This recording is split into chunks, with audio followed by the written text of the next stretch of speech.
Hoje é 4 de agosto de 2022. São 12 horas e 47 minutos. Eu estudo piano todo dia um pouquinho. Meia hora, 40 minutos por dia. Não quero perder o que eu adquiri nessa pandemia. Aqui eu tenho duas telas da exposição que eu vou fazer. Vou fazer uma exposição de quadros também. Tem umas 30 obras. Ia expô-las antes da pandemia. Veio esse debacle. Tivemos que suspender aquilo, mas eu pretendo sim reiniciar as minhas atividades artísticas, porque nós fazemos várias coisas, temos várias atividades.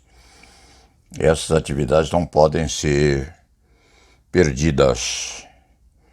Eu reaprendo essas coisas todas, a exemplo aí da Mara Gabrilli, que é candidata a vice-presidente da República, com todas as limitações físicas que o destino se antepôs. A moça, ela está firme e vai. O Paulo Sérgio, com uns 87 anos, está firme também e vai. Vamos lá a ver o que acontece. Independentemente desse estudo de piano, o que eu quero conversar com vocês é alguma coisa correspondente a Anthony Hopkins. É um famoso ator de cinema que vai personificar Sigmund Freud, que eu não diria que é o meu herói, mas é um exemplo também extraordinariamente potente do que uma solitária inteligência pode fazer na comunhão com o aperfeiçoamento da espécie. O Freud estudou e divulgou, não solitariamente, mas em contato com outros psicanalistas do tempo, a trinomia do crime, tipo antijurídico, conduta, tipicidade, antijuridicidade e culpabilidade, o trinômio. O trinômio que, naquela medida daqueles que se dão às ciências ocultas, é cabalístico. O 3 faz parte de cabala, o 7 também, o 5, 3, 5, 7. Nós temos isso aí nas cabalas da vida, mas eu não me preocupo muito com esse aspecto, não. Me preocupo em entender por que Sigmund Freud se fixou em ego superegoide. Conversava isso hoje de manhã com Lucas Andreucci. Para quem não sabe, Lucas Andreucci amadureceu aqui dentro deste escritório e é neto de Ricardo Andreucci, que se foi cedo, era muito amigo de Paulo Sérgio Leite Fernandes e era um grande professor de Direito Penal e Processo Penal na Universidade de São Paulo. Nós convivemos bastante tempo. Eu, de meu lado, um penalista fabulador, imaginando coisas mais do que estudando. E Ricardo, um mestre respeitadíssimo por alunos e alunas no pós-graduação. Lucas Andreucci é mestre em Direito Penal pela Universidade de São Paulo, é especialista também, tem vários outros títulos correlatos e integra a Sociedade de Advogados constituída hoje por ele, por Rogério Seguins Martins, que também foi assistente aqui, e por Maurício, que é o terceiro que está a congregar aquela sociedade florescente de advogados criminais. Precisaram montar a sua tenda própria e precisaram, evidentemente, seguir os destinos da vida de cada qual. E estão os três por lá, mais alguns hoje atendendo aquele triunvirato, em contato permanente comigo. E conversava eu com o Lucas Andreucci hoje de manhã sobre esta característica ligada à psicanálise e a Sigmund Freud, que inventou ou cooperou na invenção do trinômio integrativo da conduta criminal: tipicidade, antijuridicidade e culpabilidade. Ego, superego, id. Vejam, tipicidade, antijuridicidade, culpabilidade de um lado, ego, superego, id de outro, a trinomia correspondente à conduta humana divulgada, difundida por Sigmund Freud. Ego, superego, id, tipicidade, antijuridicidade e culpabilidade. E a Santíssima Trindade, de outro lado, Pai, Filho e Espírito Santo, tudo concorrendo ao tempo para a integração da teoria, hoje vigendo na análise do crime e herdeira tal teoria daqueles fenômenos intelectuais que graçavam na Europa e no mundo todo, ao tempo em que surgiu, com certeza, esta examinação metódica da conduta criminosa. Vamos repetir: tipicidade, antijuridicidade e culpabilidade.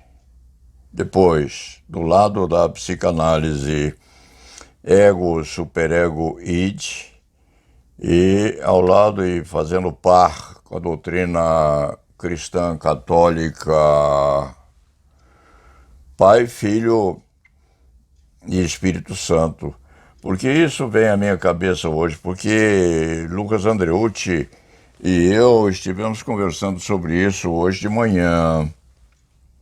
Lucas tem todos os títulos apropriados a fazer um estudo sério sobre esse assunto, sobre a consonância nesse triunvirato, tipo antijurídico culpável, ego, superego, id, tudo vicejando naquele tempo, misturado com a Bíblia católica, com Pai, Filho e Espírito Santo, uma característica entusiasmante para os penalistas jovens e já definitivamente instalada tal característica no fenômeno doutrinário penal nacional, porque Lucas Andreucci é a nossa esperança na assunção daquele papel que os velhos estão a deixar. Os velhos estudiosos e os não estudiosos, dos quais eu faço parte como um fabulador ou como um imaginador que pode levar a consequências muito entusiasmantes no campo da doutrina do direito penal. Vou repetir pela última vez: ego, superego, id, tipicidade, antijuridicidade, culpabilidade, Pai, Filho e Espírito Santo, tudo misturado naquele tempo em que os europeus se debruçavam sobre as teorias vigendo no início da doutrina metódica correspondente ao estudo do crime, vicejando na Europa naquele tempo profícuo. E por que Eu estou a dizer isto porque eu estava a examinar, vamos dizer, Paulo Sérgio enlouqueceu. Não, não. É que a minha cabeça é muito balouçante entre os fenômenos vistos e o desenvolvimento daquilo que eu vi e na imaginação profícua que eu tenho. Eu estava a ler os jornais hoje e ontem e ligando aquilo tudo, aquilo que eu já havia lido num físico chamado Noah Gordon, é um dos maiores escritores da atualidade correspondendo à física quântica e aspectos correlatos. Yuval Noah Gordon. E Yuval Noah Gordon examina numa passagem de Homo Deus, que é um dos livros que ele escreveu, que é um bônus muito sobranceiro na intelectualidade que se destina a estudar coisas do tipo. Yuval Noah Gordon tem um capítulo de seu livro, de um de seus livros, correspondendo aos suínos, aos porcos.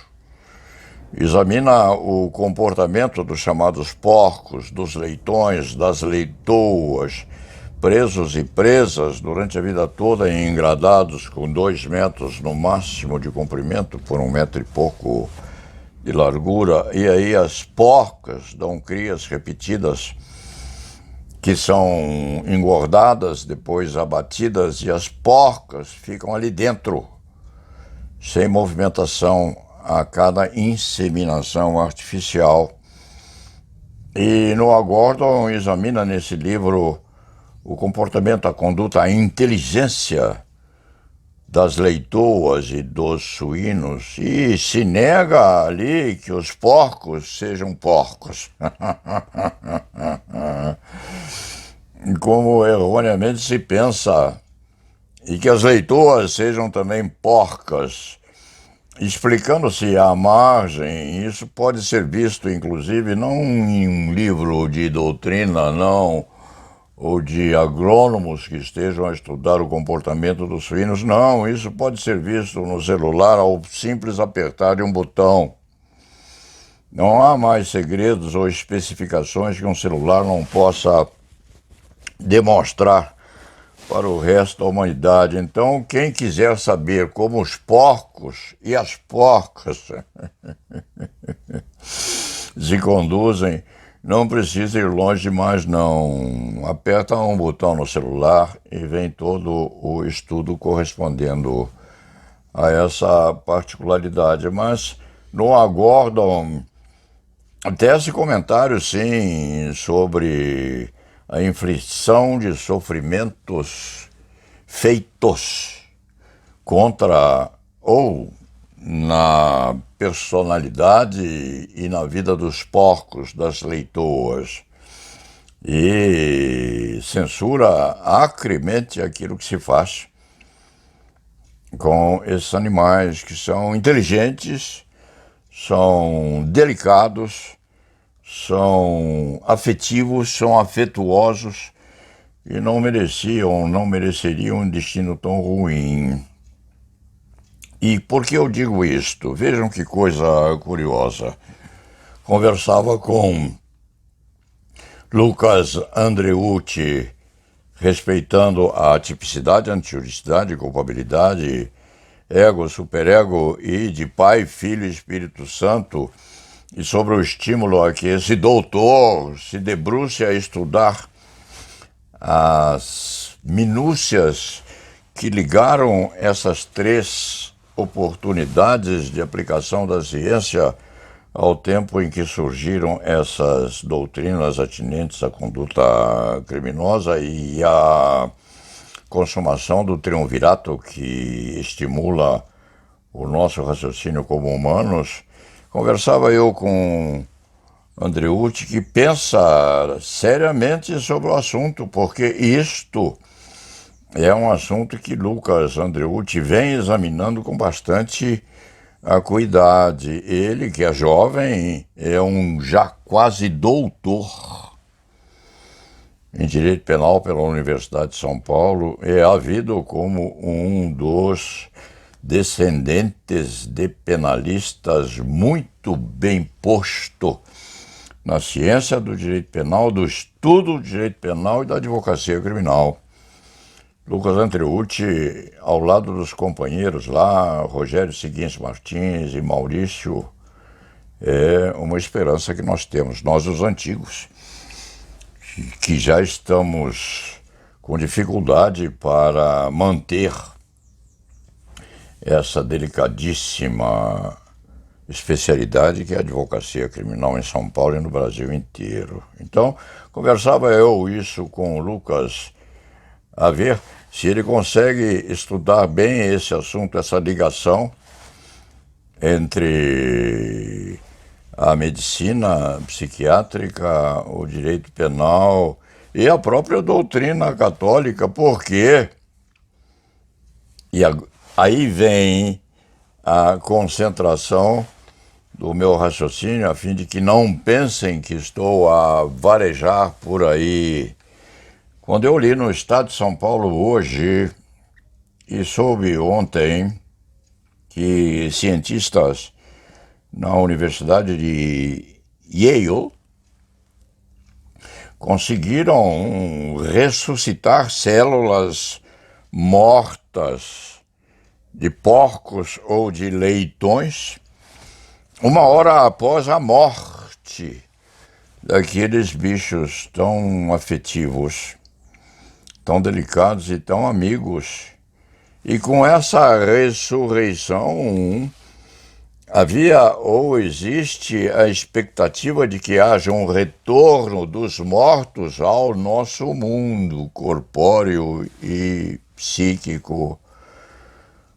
Hipóteses muito esquisitas, com certeza, porque aquelas células renascem, põem-se vivas outra vez e estão sendo estudadas na sua intimidade a saber o que pode acontecer mais tarde, quando essas células dos leitões forem postas ao uso daqueles que pretendam impedir que a morte cerebral entre os humanos se torne definitiva.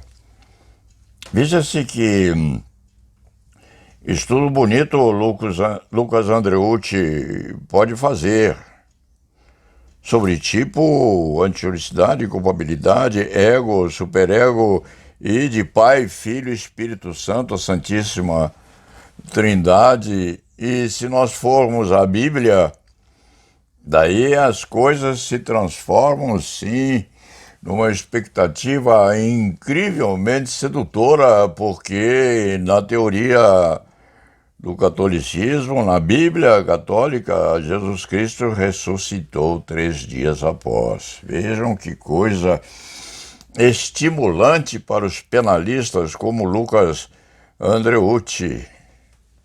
Que expectativa, a mistura entre a Bíblia católica, entre a ciência psiquiátrica de Sigmund Freud e outros, e entre a doutrina alemã, germânica, ao tempo em que a trinomia foi posta a viger, persistindo até hoje, inclusive a recordação e os debates havidos ao tempo e agora, correspondentemente à consumação da conduta criminosa.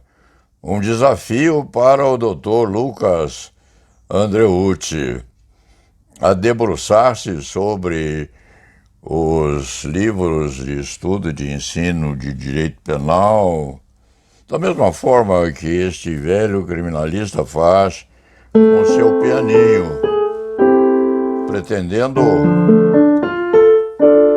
aperfeiçoar-se na descoberta de um ou outro acorde e na invenção de uma ou outra tecla a ser igualada a outra nesse piano que tem 80 e poucas teclas. Dito isto, vamos deixar vocês nessa expectativa que eu quero crer que seja amigável do lançamento das minhas pinturas. Daqui a 2 meses, no máximo 3, vamos nos encontrar, se Deus quiser. E se os nossos amigos o permitirem, para a satisfação de uma pretensão que eu tinha antes da pandemia e que continuo tendo agora, depois do enfrentamento desta maldita afecção que deu tanto trabalho a nós todos e ainda está a dar algum. E lá na vá.